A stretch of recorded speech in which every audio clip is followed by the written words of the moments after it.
હું આવી ગયો છું અમદાવાદ એરપોર્ટ ઉપર. પાસપોર્ટ ને તમારી ટિકિટ જ માગે. તો હવે આપણે લોન્ચ દેખાઈ ગયું છે તો લોન્ચમાં જાય. ડોમેસ્ટિકના એ અમદાવાદ એરપોર્ટના લોન્ચમાં જઈ આવ્યો. હવે ઇન્ટરનેશનલ એરપોર્ટમાં લોન્ચ કેવું છે તે જોઈએ. પ્લેન હરખું ઉડી ગયું એટલે તરત નાસ્તો આવી ગયો છે. નાસ્તો જઈ લે છોટું જાય છે સુટકેસ લઈને, ઇલેક્ટ્રોનિક સુટકેસ.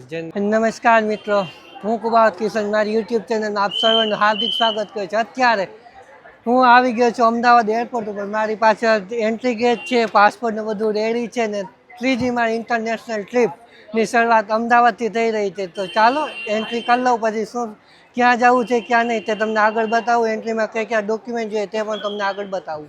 તો 2 નંબરના ગેટથી એન્ટર થઈ ગયા છે. અહીંયા બીજું કાંઈ નહીં, પાસપોર્ટ ને તમારી ટિકિટ જ માગે. હા, હવે આપણે એરલાઇન્સ મુજબ જવાનું રહેશે. આપણે ઇતિહાસ છે તો ઇતિહાસનું જોવાનું રહેશે ક્યાં આવે. એકથી લઈને ઘણા બધા કાઉન્ટર છે તો ત્યાં પહોંચીએ. લાયન તો ઇતિહાસનું આ બિઝનેસ ક્લાસ છે ને એના પછી ઇકોનોમિક ક્લાસનું છે. તો ઇતિહાસનું જે આપણે ચેક ઇન કરવાનું હોય ત્યાં પહોંચી ગયા છે. તમારી પહેલી ટ્રીપ હોય કે ત્રીજી ટ્રીપ હોય કે ગમે, થોડો અંદરથી ફાસ્ટ હોય. ચેક ઇન કરાવવું ને થોડું અઘરું પડે. અંદરથી થોડો આમ કંઈક વસવસો હોય કે શું થશે શું નહીં. આ શું સીન છે યાર, કાંઈ ખબર નથી પડતી. ઇતિહાસની ટિકિટ હતી ને અત્યારે લાઇનમાં આકાશામાં ઊભા રાખ્યા છે કે ભાઈ તમને આકાશા હેન્ડલ કરશે, પણ ટિકિટ ઇતિહાસની હતી. હવે શું થાય તે આગળ જોઈએ. હવે ક્યુ પ્લેન આવે. ફાઇનલી બોર્ડિંગ પાસ મળી ગયો. રિક્વેસ્ટ કરવા ઉપર વિન્ડો સીટ પણ આપી દીધી છે. હવે ગેટ નંબર 7માં જવાનું છે, બોર્ડિંગ 2 ઝોનમાં. તો ચાલો ત્યાં જઈએ. લગેજ મૂકી દીધા હોય. લાઈનથી તમે ટ્રોલી આગળ ના લઈ જઈ શકો. તમારું હેન્ડબેગ જ હોય, હેન્ડબેગ ખંભે માલ લેવાનું. તો ઇમિગ્રેશન અહીંયા હોય છે. બોર્ડિંગ પાસ પછી ઇમિગ્રેશન હોય તો ઇમિગ્રેશન કરાવી લઈએ. અહીંયા તમારું બોર્ડિંગ પાસ સ્કેન કરી અને એન્ટર થવાનું. ઇમિગ્રેશનમાં પૂછે કે તમે દુબઈ શું કરવા જાઓ છો. તમારા વિઝા માગે, જેના પાસે જવાના અથવા તો હોટલ બુકિંગ હોય તો હોટલ બુકિંગ માગે.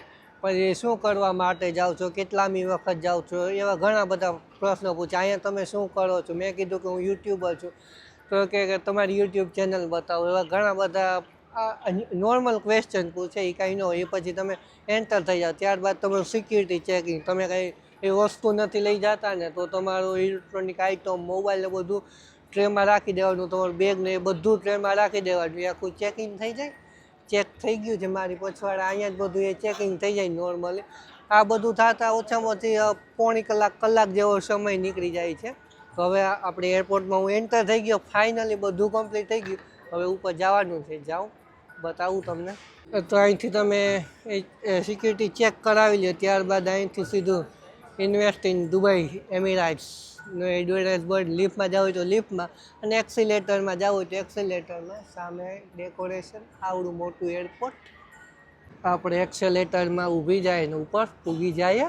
તો હવે આ છે વેઇટિંગ એરિયા. અહીંયા બધા વેઇટિંગમાં બેઠા છે. ત્યારબાદ આગળ બતાવું છે સ્મોકિંગ એરિયા. અહીંયા તમે બિસ્ટોલ કે કંઈ પીવું હોય તો અહીંથી લઈને પણ પી શકો, ભેગું હોય તો પણ પી શકો. ચાર્જિંગ ને એવું બધું હોય.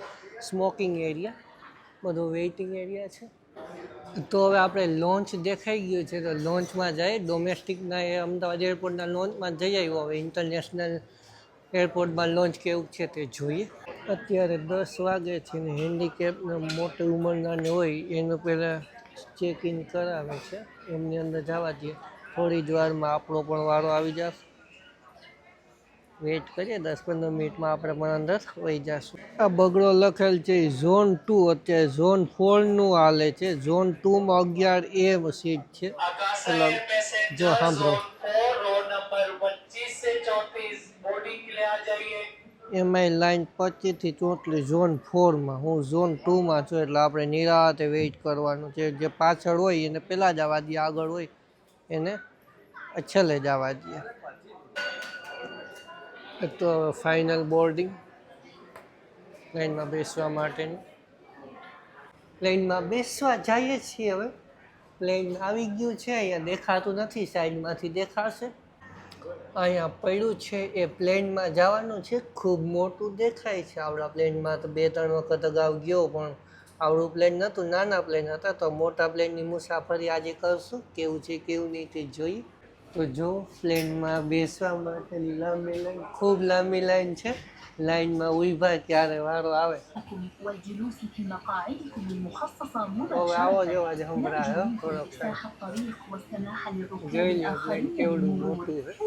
كي એ نتمكن من કાંઈ المغادرة જ્યાં સુધી بسرعة. નજર જાય ત્યાંથી સીટ બે બાજુ ત્રણ છે. સીટની વાત કરું તો બે બાજુ ત્રણ સીટ. આપણે વિન્ડો સીટ છે રિક્વેસ્ટ કરી હતી એટલે અહીંયા 6 પૂગ્યા છે અત્યારે 6 7 وهذا يوفر ABC એવી રીતે એ સ્ટેશન 11 અહીંયા જ છે આપણું. સામે એર એશિયાનું વિમાન ને આપણે વિમાનની પાંખ ઉપર આગળ પંખા પાસે જ બેઠા છે. સામે એર એશિયાનું મલેશિયાથી પ્લેન આવ્યું છે એમાં લખેલું હતું. આવું કંઈક હોય છે આમાં થોડું ડોક્યુમેન્ટેશન, બીજું કંઈ નહીં. સ્પેસ હજી બધા આવે જ છે. બાજુમાં જે હોસ્ટેસ શ્રી બેનમાં ઊભા છે. આગળ ખૂબ લાંબુ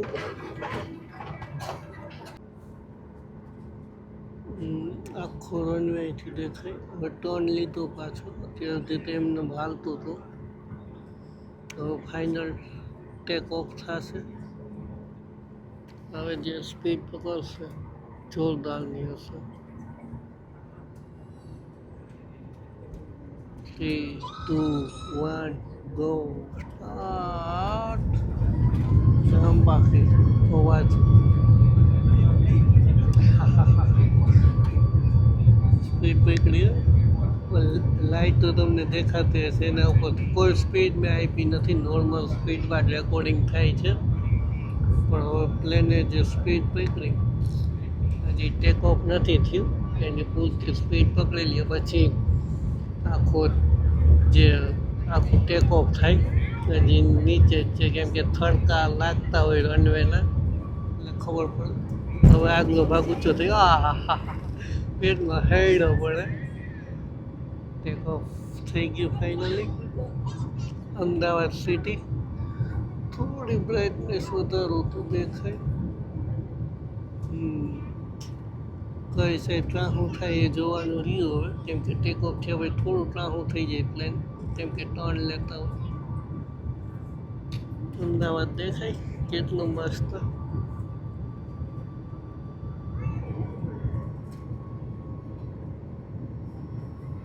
હવામાં ચડ્યા પછી બહુ જાજુ ખબર ન પડે. જો ટર્ન લીધું હવે પાછળ જોતું દેખાશે. આખું ઢકાઈ ગયા. આ આખું આમ તેને આખું ટ્રાહું થઈ જાય. પાછું સીધું થતું જાય. મકાનો થઈ જાય હાવ નાના થઈ જાય કેમ કે ઉપર ચડતું જ જાય છે હજી પ્લેન. જે ટેક ઓફનો જે ઝાટકો હોય ને એ 5 જ સેકન્ડ લાગે. જ્યારે જમીન ઉપરથી હવામાં ટેક ઓફ કરે ને 5 જ સેકન્ડનો મેન રોડ હોય છે અમદાવાદનો. જોઈએ કેટલું મસ્ત ગાડીઓ આખી ટ્રાફિક જામ. સાબરમતી રિવર બોલો બ્રિજ છે એ નજારો છે ફ્લાવર પાર્કનો.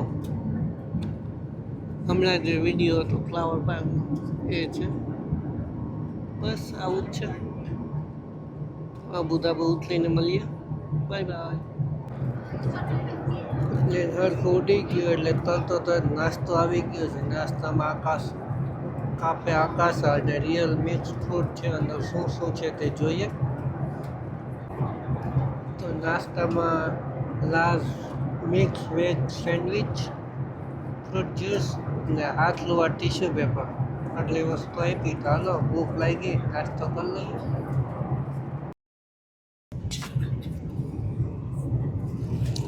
અત્યારે આપણે અબુધાબીની ઉપર છે.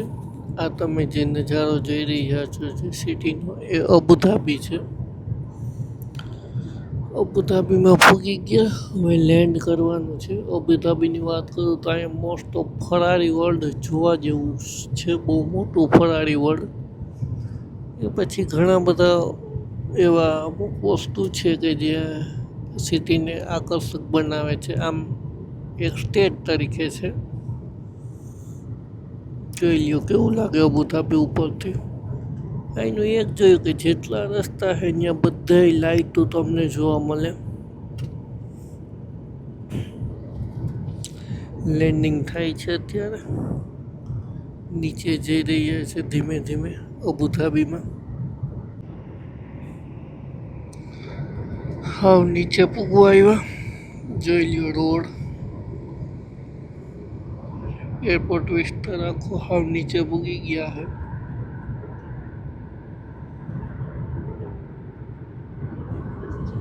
રોડની ઉપરથી આખો પસાર થયો.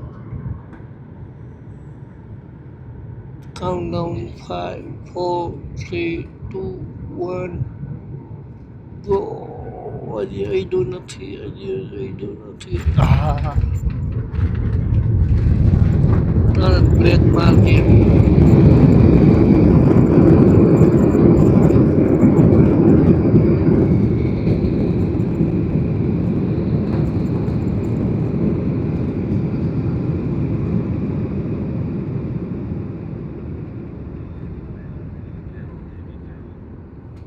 કેવો અવાજ આવે જોયો આખું.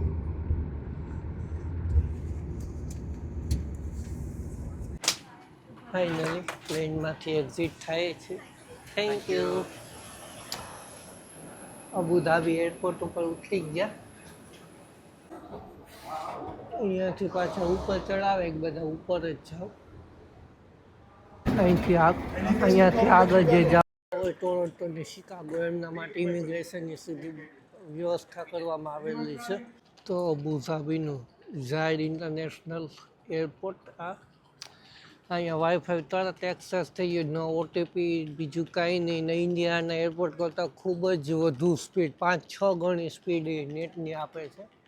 તરત કનેક્ટ પણ થઈ ગયું, એટલે તમે બીજા સાથે કોન્ટેક્ટ કરવો હોય તો કરી શકો. અહીંયાથી નીચે ઉતરવાનું છે એક્ઝિટ માટે, બીજા આગળ જવું હોય એને સીધા જવાનું હતું. આપણે નીચે ઉતરી જઈએ. એ સામેથી બીજી ફ્લાઇટ આવી હોય એપીસીને પણ સામેથી આવતા હોય તો એનું એક્સેલેટર અલગ, આપણું અલગ બંને. એક માળ ચડ્યા હતા ને 2 માળ ઉતર્યા છે. હજી ઉતરવાનું કે પાછું ક્યાંય જવાનું ખબર નથી. અહીંયા ઈ ગેટ છે, સીધું ઇમિગ્રેશન તમારો ફોટો પાડીને એક્ઝિટ થઈ જાવ. એવું કંઈક આખો ક્રાઇટેરિયા બધાને અહીંયા ઊભા રાખ્યા છે. કંઈ હોય નહીં, બેગ રાખી દેવાનું, તમને કોઈ ચેકિંગ ન કરે, ખાલી હાલીને નીકળી જાવ એટલે તમારું સિક્યુરિટી ચેકિંગ થઈ ગયું, ઇમિગ્રેશન થઈ ગયું, બધું કમ્પ્લીટ. હવે સીધું એક્ઝિટ જ થવાનું છે. સામે ડ્યુટી ફ્રી એરિયા અહીંનો જોઈ શકો છો તમે. ઉપરનું લોકેશન જોઈ લો, કેટલું ખૂબ જ સુંદર મજાનું. અને આ વચ્ચે આખો ઘુમ્મટ જેવું આખું બનાવેલ છે, ખૂબ સુંદર મજાનું. એક્ઝિટ સામે જ લખેલું છે એક્ઝિટ. બીજા બધા જેને સામાન આવવાનું હોય એ બધા અહીંયા વેઇટિંગ કરતા હોય છે. તો એરપોર્ટની બારોબાર નીકળી ગયા. જઈ લે છોટું જાય છે સુટકેસ લઈને, ઇલેક્ટ્રોનિક સુટકેસ. જેને લેવા માટે આવ્યો હોય તો અહીંયા ઊભા હોય. ટેક્સીને બસવાળા છે, ગ્રુપને બધા આવતા હોય તો એમને પિકઅપ કરવા માટે પિકઅપ સ્ટેન્ડ છે.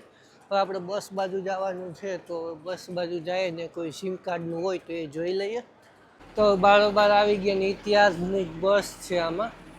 તો બસનું બુકિંગ જ હતું તો બસમાં બેસી જઈએ દુબઈ. તો આવી કંઈક બસની સુવિધા છે. બસ ઉપડે એટલે સીધા જાશું દુબઈ. અત્યારે રાતના 3:30 થયા છે અને હાઈ રાઇડ્સ જોઈ લ્યો, ઈમાનની બધી મોટી મોટી બિલ્ડિંગો, કન્ટિન્યુ ટ્રાફિક. દુબઈમાં પહોંચી ગયા છે. અને આ તમે જે જોઈ રહ્યા છો તે વિશ્વની સૌથી ઊંચામાં ઊંચી બિલ્ડિંગ એટલે કે બુર્જ ખલીફા. ત્યાં જે ઇતિહાસનો બસ સ્ટોપ તમને ઉતારે, દુબઈ મોલ ને બધું આ સેન્ટર કે દુબઈ સેન્ટરમાં તમને ઉતારી દે બુર્જ ખલીફા.